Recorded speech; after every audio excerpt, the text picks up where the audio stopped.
กุริเยเมิดสุขุสุคนนะแม่เด้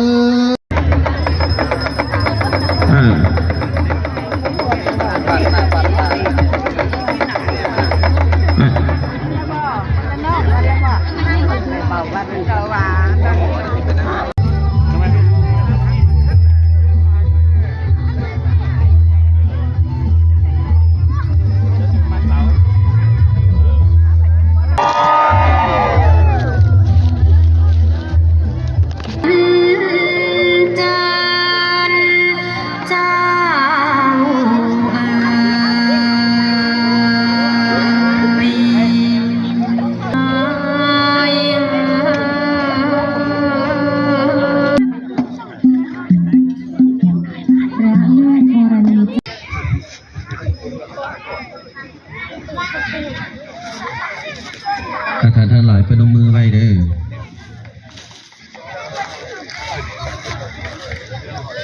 เก้าดอก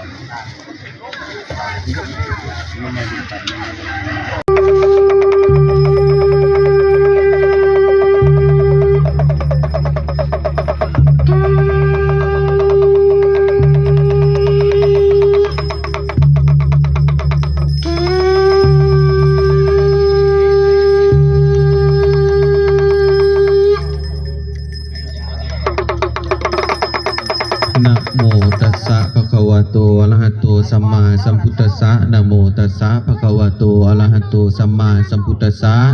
นะโมตัสสะภะนาสาสร้างภูมิสถานด้านดอนยั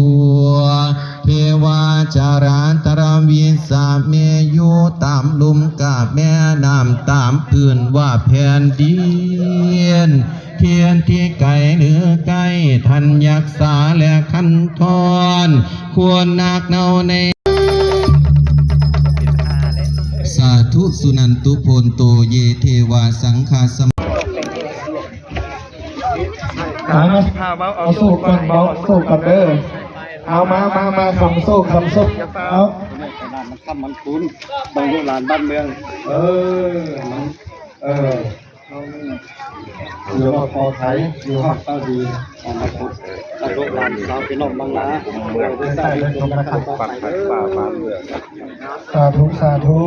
เอาสมยืสร้างเอาเกี่ยมเด้อ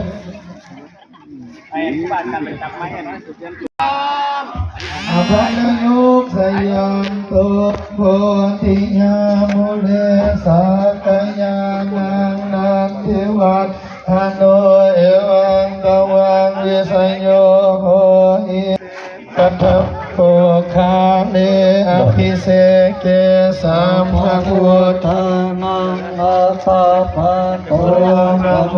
ทันติสุนังคตังสุมังคลังสุอาวัดดึงเลยไปเลยสุขโนวัดดึงเลยโยมแม่วัดเลยเด้อโปรยทานเลยเด้อโปรยทานวัดดึงก่อนมาจาเดสุปนังโปรยทานเด้อขีนังปะนาเลยเด้อมโนอาภาคิเนมุตเอสากายาอีกรอบนึงก่อนนะนางนามเทวาทาโดเอวังตวังดิสยโยอาหิสัยโพยสยมังคะเลอปาลาสิตาปันลังเกสิเสปตาวิปองคาเลอภิเสกเกสัมปะพุทธานังปาภาคิเนวังตวังมิสยองโอหิสยโสสยมังตะเดงอปลาติตาปันตังเกสิเสปตาวิปองเอาบ้านเงินเด้อบ้านเงินรอบสุดท้ายเด้อโปรยทานเด้อทานังอากาปะโต